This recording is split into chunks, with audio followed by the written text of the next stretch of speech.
In June of 1964, a fisherman pulled a severed human arm from a gravel pit east of Tip City on State Route 571.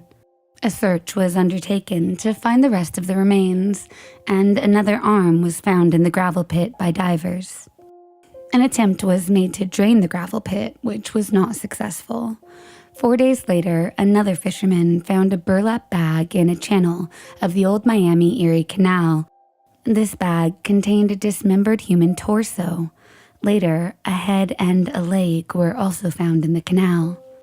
It took 2 months for the remains to be identified as 43-year-old Daisy Evelyn Shelton. Daisy was born February 19, 1921, in Portsmouth, but had lived in Dayton for at least 20 years.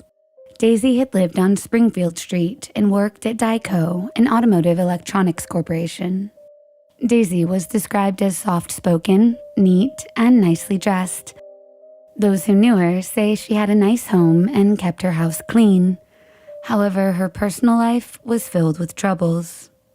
Her marriage to her husband, Harvey, was full of turmoil, and they regularly fought.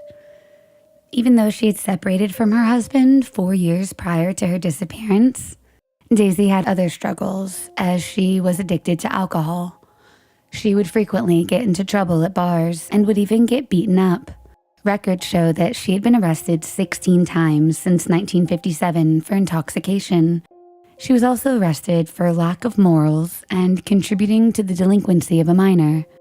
She would later be committed to Dayton State Hospital for 2 months from October 21st, 1959 until almost the end of the year. In August of 1963, she was staying with relatives in Texas when she was arrested by police on an intoxication charge. She was last seen shortly after her release from the city jail in September of 1963. Daisy had been reported missing by her brother and her daughter in June of 1964 after they hadn't heard from her for months. Her husband was initially questioned but cleared in her disappearance. After she was identified, the police classified her case as a homicide. The autopsy revealed that her body had been submerged in the water for a period of time, ranging from 6 to 9 months. Although a cause of death could not be determined due to the condition of the body, the coroner believed that she had been strangled. Her body was then hacked to pieces by the killer and dumped in the water near Tip City. Without any suspects nor leads, the case grew cold and remained that way for the next 53 years. Then, in 2017, a hospitalized man, believing he was close to death, confessed to a nurse that he had once witnessed a brutal murder. The hospital authorities alerted the police and they quickly questioned the witness. The witness, who was not named by officials, claimed he saw another man kill Daisy Shelton with a hammer in a home in Dayton and then saw him dismember her body. The body parts were then discarded in areas with water and around the Dayton suburb of Tip City. The person named as the suspect was cooperative with detectives and consented to multiple interviews. Initially, he denied knowing Daisy, despite their living on the same street and working for the same employer. During an interview in August of 2017, the suspect reluctantly admitted to knowing Daisy Shelton personally. The suspect would later acknowledge that a box from his house was used to carry the victim's remains, and he says it was possible she was killed at his home, but court documents claim that he, quote, asserted it was a setup being perpetrated by the eyewitness of the crime. The suspect admitted he looked guilty and could possibly be convicted in court. The witness testified before a grand jury, but died before the case could be prosecuted. The other suspect died in September of 2022 at the age of 92. While details of the case are still murky, for Daisy's granddaughter, Maria Walling, the news that the suspect had died was bittersweet. She was happy that she finally had some answers, but sad that her grandmother still did not have justice. Maria also learned that police identified 3 men who were likely involved in her grandmother's death. All 3 had died before the case was able to go to court. While the family now has answers to who killed Daisy Shelton, police have yet to confirm a motive, but authorities consider the case closed. Tammy Sue Aldridge was a 20-year-old college student from Alamance County, North Carolina. She was known for her outgoing nature, warmth, and her zest for life. She graduated from Eastern Alamance High School and enrolled into East Carolina University. She studied at the university for 1 year and then attended Central Piedmont Community College in Charlotte. Those close to her say she had dreams of becoming a physical therapist. In June of 1979, Tammy was home for summer break from her college. To keep herself busy, she had applied for a job as an assistant at a physical fitness spa in Burlington. On June 30th, she told her mother that she was going to borrow her uncle's bicycle and take a ride on the roads near her home in the rural Deep Creek church community, the same neighborhood in which she frequently jogged.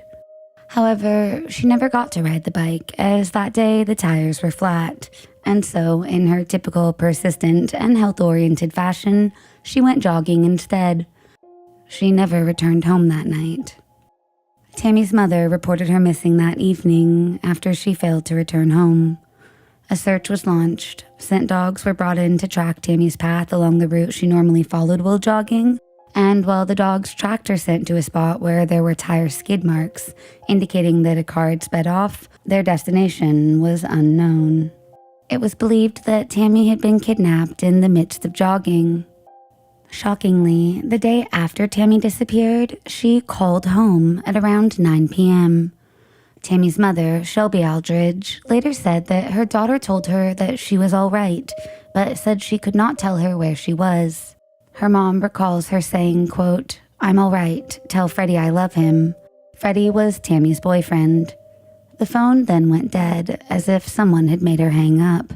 After that call, the investigators put a tap and a recorder on the Aldridge phone in hopes that Tammy would call again.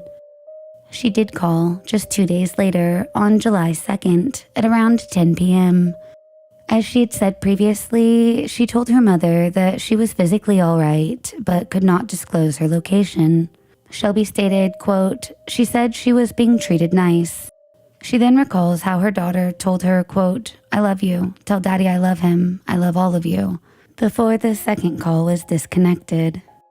The police's attempt to tap and therefore trace the second call failed. However, the brief conversation was recorded. Besides her mother, no one else had the chance to speak with Tammy on the phone, and there had been no mention of ransom. On the next day, July 3rd of 1979, a motorist found Tammy's body around 3:45 a.m. on Highway 54. Her ankles were bound with rope, and she had abrasions suggesting a rope had been tied around her neck. She was wearing the same jogging shorts and shirt from when she disappeared. However, her shorts were on backwards, and the top was inside out, suggesting whoever murdered her redressed her after killing her. When found, her body was still warm. Autopsy reports show that she had been sexually assaulted and strangled to death. Police had very few leads. They collected evidence from the crime scene and stored DNA found on Tammy's body for future DNA testing. A man named Paul Anthony Teague would be arrested in connection with the case, but he was acquitted after no physical evidence was found linking him to the crime. The case would remain cold for more than 40 years. In 2020, Alamance County investigators reopened the case with hopes that new technology could analyze the DNA evidence and help them find the killer. In familiarizing himself with the case, the new investigating officer, Dan Denton, found a piece of paper within the case file. This piece of paper had a name written on it. It said Gary Laframboise. The name had been missed by previous investigators. Denton recalled that Laframboise had never previously received any serious consideration as a suspect in Tammy's murder. He began to investigate further and found out that Gary Laframboise, who was just 19 in 1979, had lived on the 400 block of North Marshall Street in Graham, North Carolina, just 4 miles from where Tammy's body was found. The detective also discovered that on October 11th, 1979, just 3 months after Tammy's body was discovered, Laframboise was arrested and charged with kidnapping and impersonating a police officer in an unrelated case. On December 4th, 1979, he pled guilty to those charges, as well as to a serious assault charge on an Alamance County Sheriff deputy who worked in the detention center. Witnesses to the attack recall that he broke the deputy's skull while he was in detention. Laframboise served prison time from May 8, 1980 to August 25, 1982. The detective then located the daughter of Gary Laframboise and asked her for a DNA sample, which she willingly provided. A DNA test of the profile found on Tammy's body and the DNA taken from Gary's daughter confirmed that Gary Laframboise was indeed Tammy's killer. DNA provided a scientific picture of the culprit. However, no other photos of Laframboise from 1979 existed. Using a technique called age regression, authorities were able to generate an image of what Laframboise might have looked like at the time of the crime. Unfortunately, he could not be charged as he died in 2020.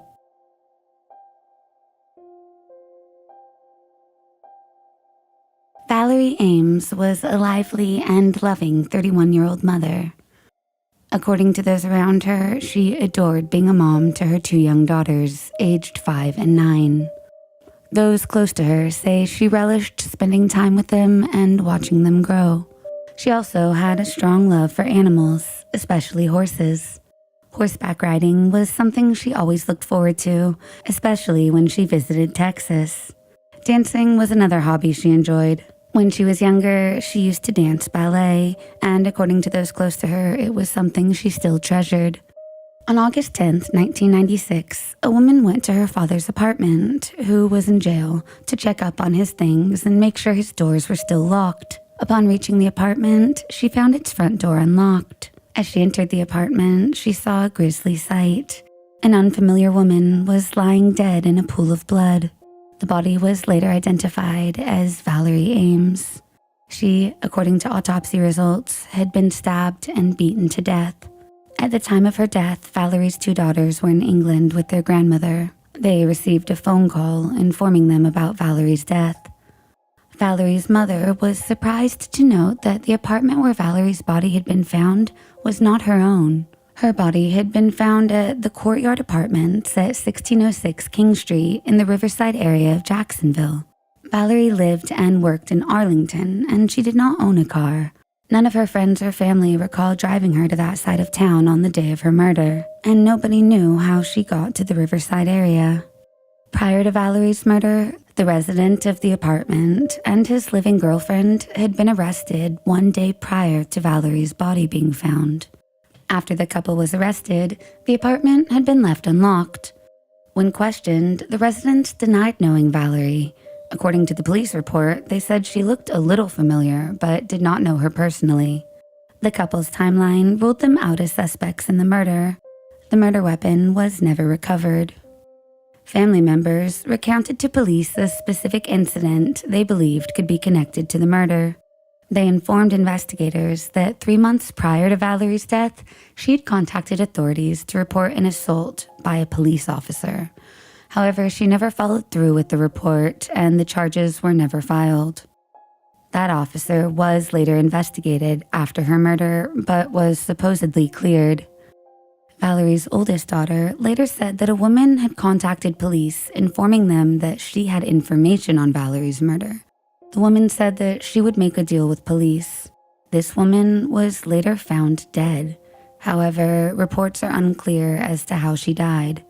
Valerie's passing deeply affected her two daughters and her mother. Several months after the tragic event, the grandmother was overcome with grief and worry, prompting them to relocate from Jacksonville. Despite conducting interviews and pursuing leads, there were no suspects, and the case eventually went cold. The case would be reopened in 2008, however, with the promise of new technology. Eventually, on August 2, 2024, Sheriff T.K. Waters announced at a press conference that 69-year-old Jerry Phillips had been arrested and was currently facing charges of second-degree murder, alongside charges of sexual battery, all connected to the death of Valerie Ames. Due to the ongoing proceedings, Waters would not specify what led to it, other than to say there was, quote, very good information, as well as advancements in technology, which narrowed the search to just one person. The sheriff also said that the murder was not random. However, he would not give any details as to how Valerie and Phillips knew each other. Phillips was arrested in North Carolina and has yet to be indicted. One of Valerie's daughters, Michelle James, spoke to the press, noting that it has been, quote, 10,098 days since the girls had to live without their mother. Holidays, birthdays, graduations, weddings, the birth of her 6 grandchildren have all passed without Valerie. The long years have done nothing to numb the pain of her non-existence, she says. Standing here almost 28 years later, we now have some answers on our beautiful mother Valerie, and she has finally reached her chance to have justice. On December 6, 1975, a chilling discovery sent shockwaves through the quiet town. 2 citizens, innocently riding their motorcycles, stumbled upon a lifeless body in a desolate field at the eerie intersection of 100th Avenue and Lowell Boulevard. Little did they know, this grim find marked the beginning of an unsolved mystery that would haunt the community for nearly half a century. The woman was identified as Teree Becker. Becker grew up in Casper with her parents, a brother and a sister.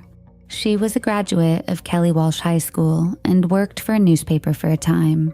She moved to Denver shortly after graduating. Her family said that she often lived life on the edge. They said she never met a stranger and would hold a conversation with anyone. Teree enjoyed painting and listening to music. On December 4th, 1975, Teree was last seen alive while hitchhiking to Brighton, Colorado, intending to visit her boyfriend incarcerated at Adams County Jail. After reportedly hitchhiking to the detention center, her exact whereabouts remained unknown. Her body was found 2 days later. It appeared that Teree's body had been dumped in the field, along with her clothing and personal items. An autopsy revealed she had been sexually assaulted and strangled to death. Despite multiple investigations and reviews, the case remained unsolved until 2003, when a DNA sample of an unknown male was pulled from the evidence found at the crime scene. The DNA profile was entered into the CODIS. However, no matches were found.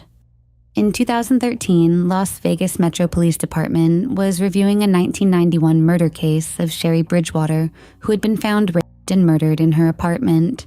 They submitted the DNA found at the crime scene to CODIS, and to their surprise, it matched the unknown suspect in Teree Becker's murder. It was determined the suspect who murdered Teree Becker also murdered Sherry Bridgewater in Las Vegas. However, they did not know the suspect's identity at the time. In 2018, the case was submitted for genetic genealogy testing to identify a match through hereditary DNA analysis.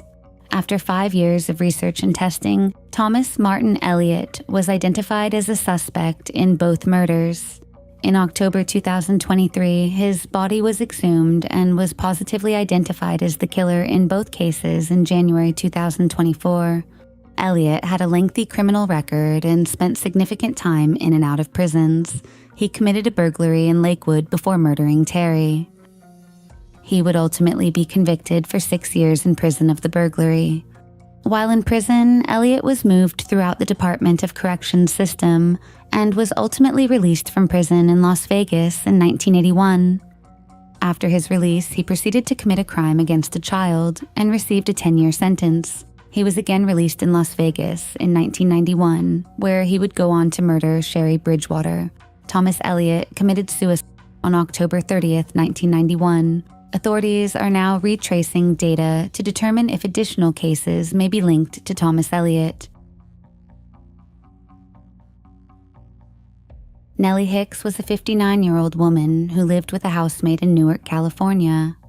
She had divorced her husband a decade ago and raised her family of 6 on her own. She worked as a 4th-grade teacher at Ashland School in San Lorenzo. On May 10, 1972, Nellie's housemate spoke with Nellie around 1 a.m. before retiring to her bedroom. Nellie dozed off on the living room sofa. It was the last time she was seen alive. 4 hours later, one of Nellie's sons woke up to find a horrifying scene: Nellie's bloodied, lifeless body laying on the sofa. He immediately notified the police. Nellie had been found partially naked and bludgeoned to death by a brick wrapped in pantyhose. The brutality was immediately apparent, with her head split open by the force of the blows. She had also been sexually assaulted. Police determined the killer entered the house through an unlocked sliding glass door and used manicure scissors to cut her dress and bra. Police believed the killer had knocked Nellie unconscious before sexually assaulting her. All the while, her son, his wife, and her housemate were asleep, unaware of the slaying. Nellie's wallet was missing, however, it was later found a few blocks away next to a pair of blood-stained panties. The only forensic evidence that police recovered were fingerprints that, for decades, were never tied to a specific person. Police interrogated her housemate, her family, her ex-husband, and the men she had dated. However, no one was ever charged. The case remained unsolved for more than half a century. In 1979, another murder occurred with the same modus operandi. Theresa Pica was a 48-year-old woman who lived with her children in Hayward, California. On May 15, 1979, Theresa's 10-year-old twin daughter woke up in their Edlow Drive home to find her mother slumped over the couch, face down. Her nightgown had been pulled up, exposing her legs. Her hands were bound behind her back with rope, and a blood-stained rock was discovered nearby. A shirt had been utilized to gag her, and it was observed that a front room window had been forcibly opened. A neighbor later reported hearing rustling near the home during the night. Pica's purse was missing, and her wallet, along with other belongings, were subsequently found in a neighbor's yard and in a garbage can down the street. Just like in Nellie's case, Theresa was sexually assaulted and murdered while 3 of her daughters were asleep in the house. Over the years, a number of people would be investigated in the case, but none were ever charged. Following Pica's murder, the Newark and Hayward police connected the crimes due to the identifiable pattern of behavior common to both cases. This led to the belief that solving one case would solve the other. Evidence was collected at both crime scenes. However, DNA testing did not exist at the time. In early 2000s, based on the DNA found at the crime scenes, a male DNA profile was developed and entered into CODIS. However, no matches were found. In 2021, the Hayward Police Department submitted forensic evidence to Othram in the Woodlands, Texas. Othram scientists successfully used forensic-grade genome sequencing to build a comprehensive DNA profile for the unidentified suspect. And in February of 2024, Fred Bernard Farnham was identified as a suspect in both cases. Farnham had a lengthy criminal record. He grew up in the Central Valley, then moved to the South Bay in the 1950s. He served prison time after he was convicted of several sexual assaults in Sunnyvale and San Jose in the 1970s. He also lived in Nevada, Idaho, North Dakota, Alaska, and Oregon. Farnham died at the age of 73 in a hospital in 2007 before detectives were able to link him to the killings.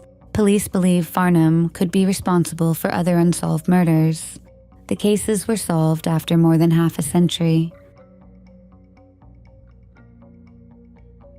Mary Jane Croft Van Gilder was born on November 19, 1911, in Fairmont, West Virginia. She married her husband, James Wesley Van Gilder, on January 29, 1929. By the time World War II broke out, Mary gave birth to their 5th child, after their twins were stillborn in 1935. But her marriage to James was troubled, and in 1943, Mary moved to the Van Gilder family farm. It is unclear why James and Mary separated, but sources said Mary alleged her husband was alcoholic and abusive, although her children said they do not believe their father was abusive. In 1944, Mary moved to Plymouth, Ohio, and got a job as a forklift operator at the Wilkins Air Force Depot in Shelby. Mary did not own a vehicle. She got rides to and from work from coworkers. After moving to Ohio, Mary maintained contact with her children, mailing war bonds as well as letters and clothes. War bonds is an initiative by a government to fund military operations and spending by issuing debt for the public to purchase. Her children have no idea why she moved away and why she separated. Mary's oldest daughter, Anna Mae Van Gilder Rager, said, "In 1945, my mother sued my dad for divorce, which made me think she was wanting to get married again, but we found no answer to that." In 1945, Mary Jane sent a letter to West Virginia asking her children to send the war bonds back to her in Plymouth. A few weeks later, she sent them her final war bond. It was the last time her family ever heard from Mary Jane. James filed for a divorce a few months later, but Mary never responded. When she failed to show up to court, Mary's divorce petition was withdrawn by her attorney in April 1946. James was granted the divorce and full custody of the children by a judge in West Virginia. By 1949, Mary's oldest daughter, Anna, started looking for her mother. It wasn't until May 5, 1952, that she would learn that her mother had left her employment at the Wilkins Air Force Depot on March 8, 1945, stating she needed to leave because of, quote, added household duties. Although she was never officially reported missing, her daughter Anna kept looking for her mother. In 2004, Anna found a new link to her mother's past after a newspaper in Ohio wrote a story about their search for Van Gilder. A man read the Plymouth Journal's article and emailed Anna that his father had worked with Mary between 1943 and 45. However, they do not know what happened to her after that. In April 2018, Anna's daughter, Mary's granddaughter, finally reported Mary missing to the police. The investigating officer, Adam Turner, said, "That pain, that desperation, and that need to know is still very fresh for Anna. The not knowing is worse than the knowing. When somebody's missing, you're left in limbo." Adam began working on the case and obtained Mary's military personnel file and published it online to see if it would help generate some leads. Soon, a civilian sleuth pointed him to a name on a document in the file that would prove crucial to solving the case. The sleuth came across the name Percy L. Sebrin. It turned out when Mary was promoted to high-lift fork operator, she took the position from Sebrin and likely received training from him. Searching Sebrin's history on findagrave.com, Adam learned the man died in Kansas City, Missouri in 1969. It also showed he was married to a Mary Jane Sebrin, who was born on November 19, 1911, and died in 1990. Both were buried in Forest, Louisiana. Sebrin was run over and killed by a train. The couple lived in Arkansas and had 2 children. Curiously, the first child was born in December 1945, just 9 months after Van Gilder left her job at the Wilkins Air Force Depot. Adam then reached out to one of Sebrin's grandchildren, who promptly supplied him with photographs of Mary Jane Sebrin. Additionally, he obtained a document containing Mary Jane Sebrin's signature from the grandchildren. A comparison of this signature with that of Mary Jane Van Gilder revealed distinct similarities in letter shapes and formatting. The photos indicated a striking resemblance between Mary Jane Sebrin and Mary Jane Van Gilder. In February 2024, a DNA test conclusively confirmed the identity of Mary Jane Sebrin as Mary Jane Van Gilder. According to the grandchildren from her second family, Mary Jane was an exceptional grandmother, passionate about gardening with a fondness for hydrangeas. She enjoyed sun tea and excelled in the culinary arts. Surprisingly, Mary was discovered to be using a different social security number than the one documented in her military file. Mary died from colon cancer in 1990. She was cremated and buried next to her husband. During her final moments, Mary Jane confided in one of her granddaughters, hinting at a secret she could never reveal. Her granddaughter said that she, quote, just assumed that her grandmother was just talking gibberish, but now it all made sense, end quote. Adam expressed how discovering the truth about Mary Jane's fate has been an agonizing experience for the Van Gilder family, who spent decades searching for her. The case of Mary Jane would unearth 2 more mysteries. During the search for Mary Jane, the officer, Adam Turner, found a record of a Jane Doe found in Preble County in the 1960s. The Jane Doe's description resembled that of Mary Jane Van Gilder, prompting the exhumation of her remains in late 2019 for DNA testing. However, the results did not match Mary Jane. But the detective decided to press on and find the identity of Jane Doe. He partnered with Moxie Forensic Investigations to develop a DNA profile and used genetic genealogy to crack the case. Surprisingly, the Preble County Jane Doe turned out to be Albert Frost, a man from Hamilton, Ohio, missing since the early 1960s. Albert's body had been severely decomposed, spread out over about 75 feet, which may have led to the mistake. His cause of death is not determined. Upon contacting Albert's closest DNA relative, his great-niece Tina Barrett, another mystery unfolded. Tina initially thought they were referring to her great-aunt Clara, unaware of Albert's existence. It turned out there were 2 missing siblings in the same family. Albert had a sister named Clara, who also disappeared and was never seen again. She was in her early 20s when she went missing about a decade before Albert in the 1950s. Family members disclosed that Clara's mother had sold her to a man who later became her husband. They had 2 kids together who were just a baby and a toddler when she vanished. Clara's family thought her disappearance was suspicious and told police her husband had been physically abusive to her. Clara's husband denied anything to do with her disappearance and claimed she just ran off. The husband remarried and moved with the children to Pennsylvania. Clara's husband, now deceased, is a suspect in her disappearance. Autumn Lane McClure was a 16-year-old girl living with her grandmother in Ormond Beach, Florida. She was studying at Mainland High School. On May 10, 2004, Autumn's grandmother called the sheriff's office to report her missing after she didn't return home that day. Autumn was last seen with her boyfriend. Police questioned the boyfriend, who told them that he had dropped Autumn off at the Volusia Mall and had not seen her since. A search was launched for the missing teenager, but nothing turned up.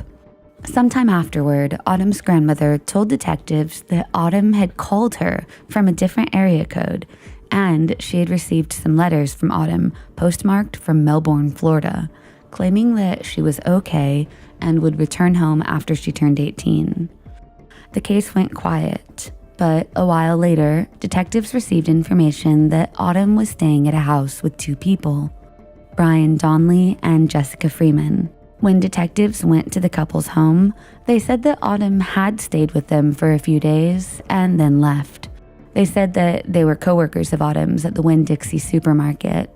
They told detectives that Autumn did not get along with her grandmother and that they had allowed her to stay in their trailer for a couple of days but did not know anything else. The case then went cold. However, detectives continued working, obtaining DNA from family members and entering it into a national database for missing children. The case remained cold until 12 years later, when detectives again contacted the boyfriend. This time, Autumn's boyfriend claimed that he had lied to them about dropping her off at the Volusia Mall.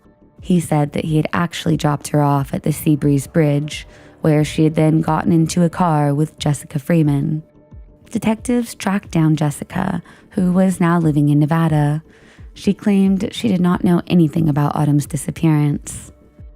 Detectives caught a break when a tipster told police that both Freeman and Donnelly were involved in Autumn's disappearance. The police questioned Freeman again, who this time asked for immunity in exchange for her answering questions. Freeman told detectives that she had worked with Autumn and that she and Donnelly allowed her to stay with them at her trailer. Freeman said that she had been in a sexual relationship with the couple. Freeman told investigators that one day she returned home to see Donnelly allegedly choking Autumn in the bathroom. She recalls that she was unable to save Autumn and that she left the trailer where the 3 had lived. When she returned 2 weeks later and inquired about what had happened to Autumn, Donnelly allegedly told her, "Shut up, or the same thing will happen to you." Over the years, Donnelly allegedly told Freeman several times about how he had, quote, cut Autumn up and buried her. She said that she did not know where Donnelly had buried her body. But in late 2023, Freeman told authorities that she believes Autumn's body was buried beneath the trailer, as Donnelly had expressed satisfaction at the fact that new concrete had been poured on the site. Using ground-penetrating radar, authorities searched the surface. They found spots of different density than the surrounding soil. Subsequently, authorities worked with the new owner of the trailer on the property to excavate the remains. In February of 2024, authorities recovered what they say is 99.9% of Autumn's remains. These were taken to the medical examiner to confirm her identification. Despite Autumn's remains finally being found, Donnelly could not be charged as he had died in 2022. In May of 1974, Connecticut State Police received a tip about 2 murders that had occurred at a home on Shoeville Road in Ledyard, Connecticut. Investigators searched the house and the surrounding area. They soon found decomposed bodies of a man and a woman in 2 shallow graves several hundred feet behind the house. The man would later be identified as convicted serial bank robber Gustavus Lee Carmichael, who had escaped from custody. He had committed multiple bank robberies across the nation, and in 1970, he was apprehended for the theft of $60,000 from a bank in New Jersey. Additionally, throughout his lifetime, he faced convictions for various offenses, such as burglary, kidnapping, attempted burglary, grand larceny, assault and battery, and armed robbery. However, in October of 1970, during his transfer from a Massachusetts jail to a federal court in Hartford, Connecticut, he and another inmate managed to escape custody, prompting the FBI to issue a federal warrant for his arrest. While on the run, he would eventually meet a woman, and they began to go by the names Dirk and Lorraine Stahl. They were staying at the home of Richard De Freitas and Donald Brandt, fellow bank robbers. De Freitas and Brandt possessed several safe houses utilized to harbor fugitives evading law enforcement. Nonetheless, the woman, Lorraine Stahl, confided in De Freitas' wife that she was afraid of the lifestyle they were leading. When De Freitas learned about her fears, he told Brandt, and they decided to eliminate Carmichael and the woman, fearing that her potential capture could lead to the exposure of their illicit operations. Given the perceived difficulty of eliminating just the woman without Carmichael's likely intervention, they opted to murder Carmichael as well. Investigators believed Carmichael and the woman were killed on December 31st, 1970, 4 years before being found. De Freitas and Brandt fatally shot Carmichael and the woman, then dumped their bodies, which remained undiscovered for more than 3 years. Richard De Freitas and Donald Brandt were eventually convicted of the murders and have since died. Even though the man was identified, the woman who was shot was never given a name, as she'd used an alias that was never verified. Before going by the name of Lorraine Stahl, she was known to use the names Connie and Sandy, and was known to drive around in a 1964 green Oldsmobile with either Massachusetts or Maine plates. The car was eventually found dumped in Hartford with a Maine registration sticker on the license plate. She was also known to have possibly worked in New York City. After the bodies were discovered, police found clothes and jewelry with the woman's remains, including a tan leather, quote, wet look vest, a gold or tan sweater, a brown tweed skirt, and a brown pair of so-called granny boots. She was also wearing a pendant and various rings, according to the state police. She had on her a class ring, which had the letters JHSN inscribed on it, alongside the initials ILN and the year 1917. Lorraine Stahl would go unidentified for 50 years. Her case was entered into the National Missing and Unidentified Persons System in 2011 and CODIS in 2012, but she remained unidentified. Then, in 2022, DNA samples were sent to Orthram Labs, and they were able to build a DNA profile of the victim. In January of 2024, the profile helped to find a connection with the victim's sister. They also found out that the victim had a daughter, and she provided DNA samples. Soon, Lorraine Stahl was identified as Linda Sue Childers. Childers was born September 4th, 1946, and was originally from Louisville, Kentucky. Her sister and daughter were notified of her identification, and the case was considered solved after more than 50 years.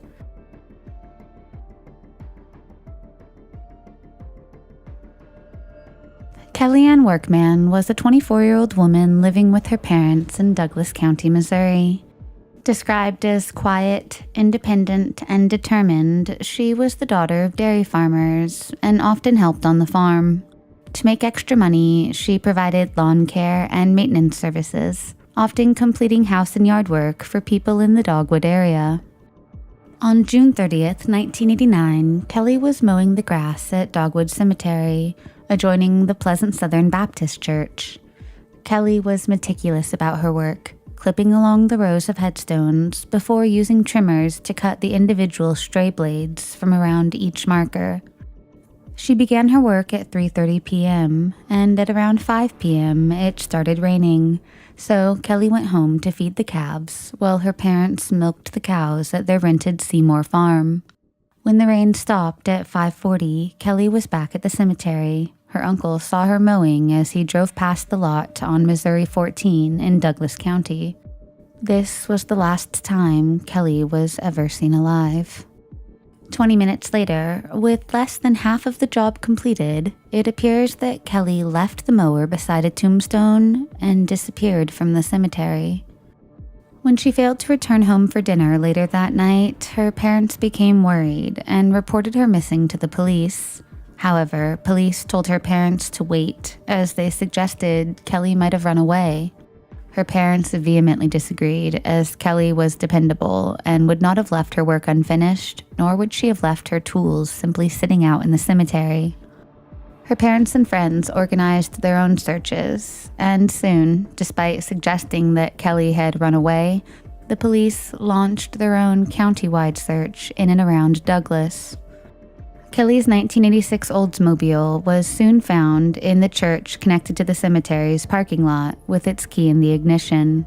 For several days, the search involved hundreds of volunteers, as well as scent tracking dogs and helicopters, which scoured the countryside. However, nothing would be found. Then, 7 days later, on July 7th, a farmer and his son in nearby Christian County stumbled upon Kelly's remains, submerged in water from the waist down. Her body was found about 10 miles from where she disappeared. She was found fully clothed, but so badly decomposed that it took dental records to identify her. How she died remains murky. Her death certificate merely lists, quote, homicidal violence. Authorities believe that Kelly was abducted from the cemetery with the motive of sexual assault. However, at the time, the autopsy stated she was not sexually assaulted. It was only more recently that investigators confirmed Kelly was indeed sexually assaulted.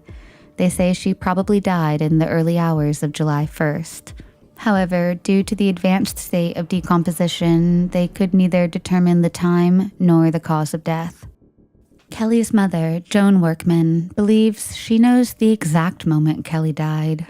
She said that after reporting her daughter missing on July 1st at 3:30 a.m., as she sat on the living room couch and worried about Kelly with family and friends, she felt a surge of panic and pain in her chest. She says that she thought to herself, quote, "Hang on, Kelly, hang on."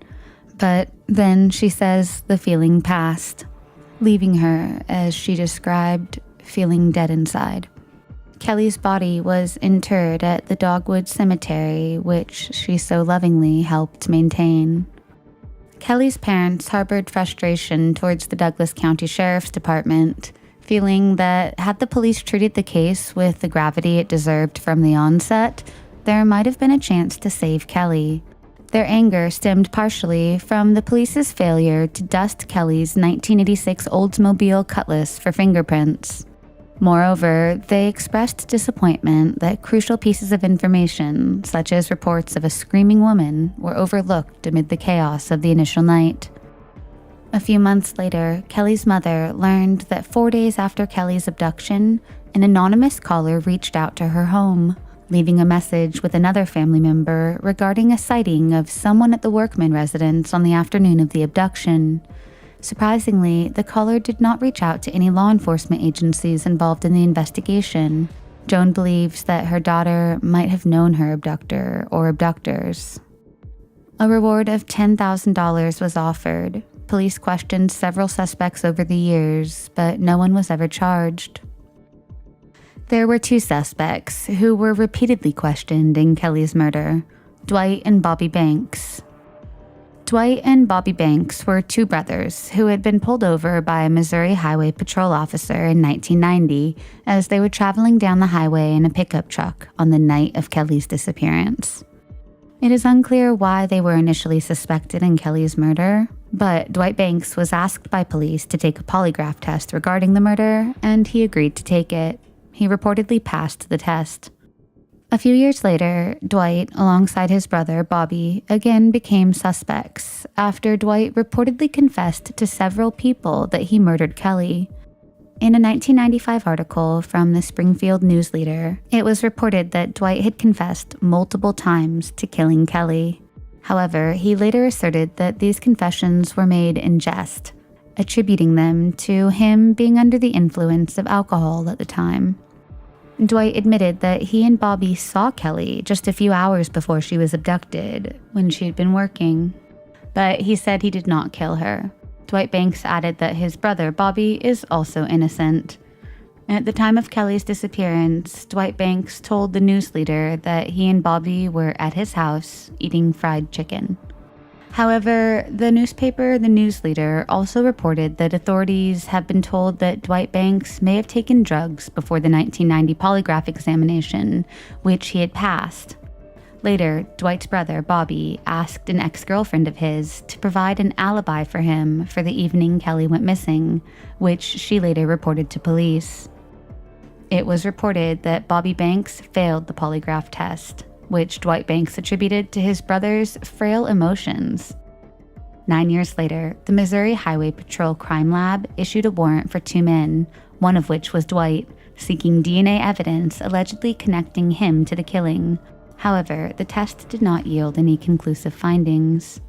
On February 20th, 2024, authorities said at a news conference that 3 men had been arrested and indicted on charges of first-degree murder, along with charges of forcible rape and first-degree kidnapping.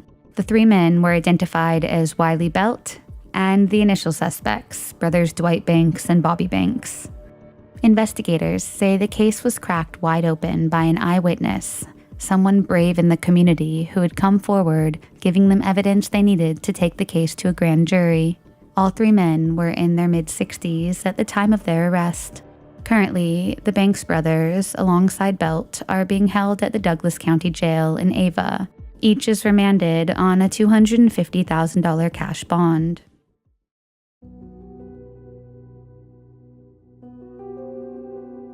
Carol Ann Barrett was an 18-year-old girl living with her parents and her siblings in Zanesville, Ohio.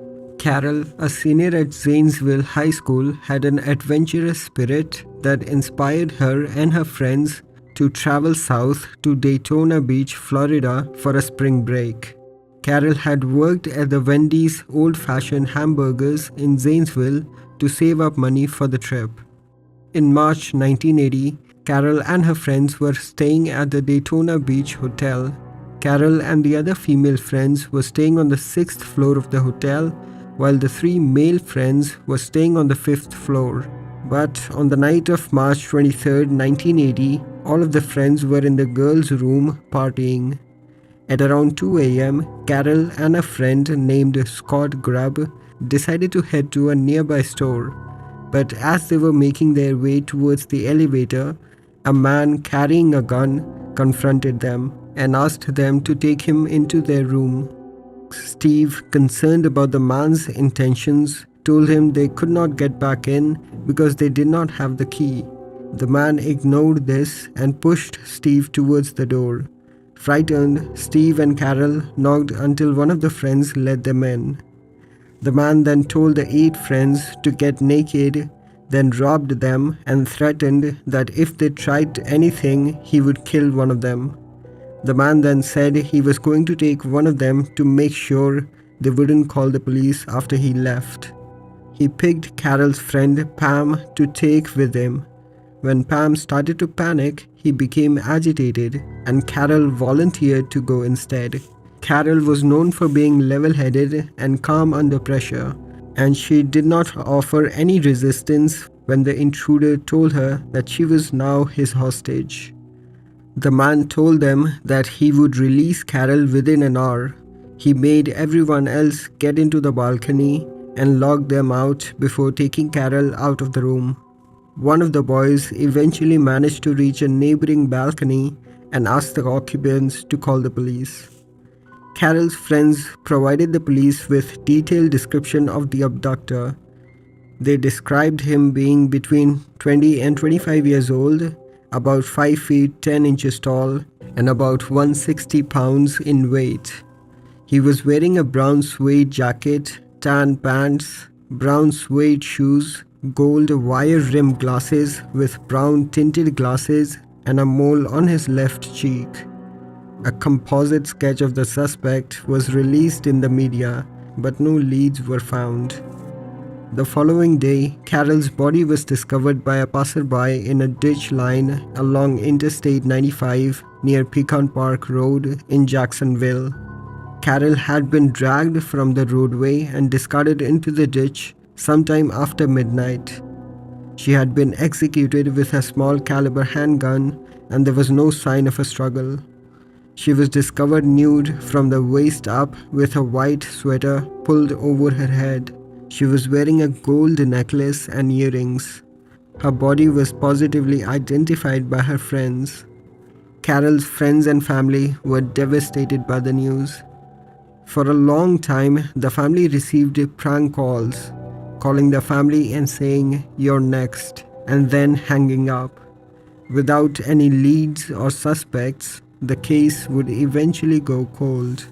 In August of 2017, Carol's case was revisited and ultimately reopened by the members of the Jacksonville Sheriff's Office Cold Case Unit after reviewing all available evidence. In 2020, a convicted serial killer was identified as a suspect in Carol's murder. 65-year-old Billy Mansfield Jr. was named as a suspect. He would have been 24 at the time of Barrett's murder. Through multiple interviews spanning 2 years, police say that in 2022, Mansfield admitted to being the suspect in the police sketch done after the abduction and eventually confessed to the crime itself.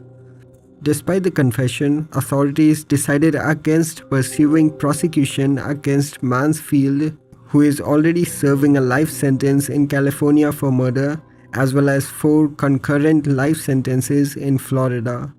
Prison records show Mansfield committed his first murder in 1973. His last murder was in April 1980, 1 month after Barrett's murder.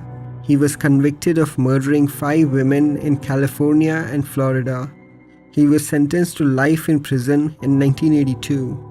During the initial investigation, cops found that he had buried 4 bodies in the backyard of his Florida home before traveling to California, killing the 5th victim and being arrested. Billy Mansfield continues to cooperate with detectives in other jurisdictions regarding additional cold cases.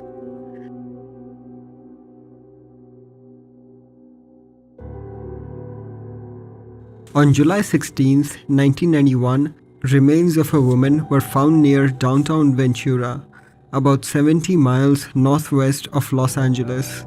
The woman was later identified as 42-year-old Danielle Clause. Danielle had been found partially clothed and had been sexually assaulted.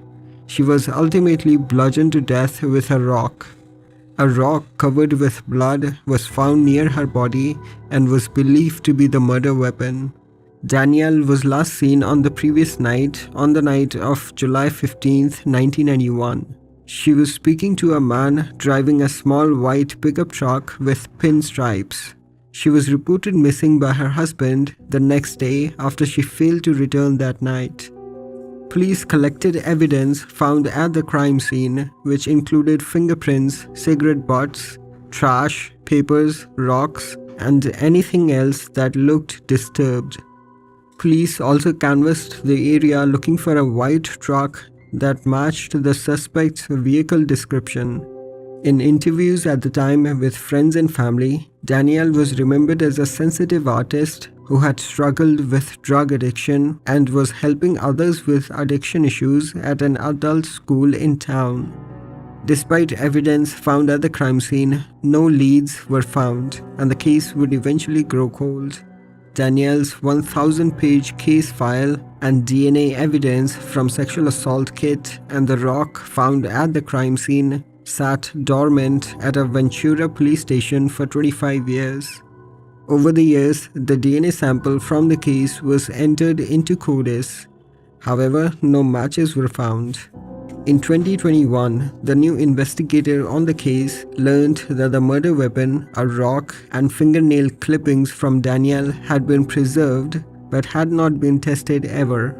He then requested that the evidence be tested to compare DNA on the rock and the fingernail clippings to the DNA from the sexual assault kit.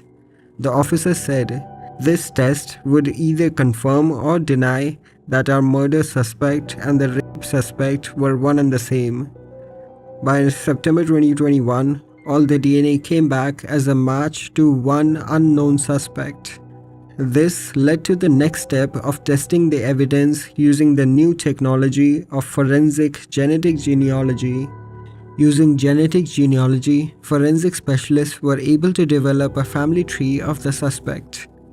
They were able to find a living family member of the suspect who had an interest in familial genealogy. She had already built a family tree herself. Investigators went to connect with her in San Diego, where she gave them a breakdown of her family tree and a DNA sample. Through her DNA sample analysis, they were able to learn that she was the first cousin match, eventually leading them to two brothers who were possibly matches for their suspect. A sample given by one of the brothers eliminated him, which positively identified the other brother, Larry Devin Welch, as the killer. It was found that Welch owned a white Ford Ranger, had a PO box in Ventura the year Danielle died. He was also seen with her around the time and was seen by another witness in the area where her body was found. There was no known connection between Welch and Danielle. However, Welch will not face justice as he died in 1999. Danielle's family is grateful that they finally have some closure after 33 long years of not knowing what happened to Danielle. Danielle's sister Marcy Forte said, "My sister was so much more than a victim of a brutal murder. She was an artist, a daughter, a sister, a mother, and a wife. She was a good person with a mighty soul, and she was taken way too young. I didn't really believe that the police were going to solve this, because there are other crimes being committed all the time. I am so grateful that I lived to see at least a meter of justice and that they found out who did this."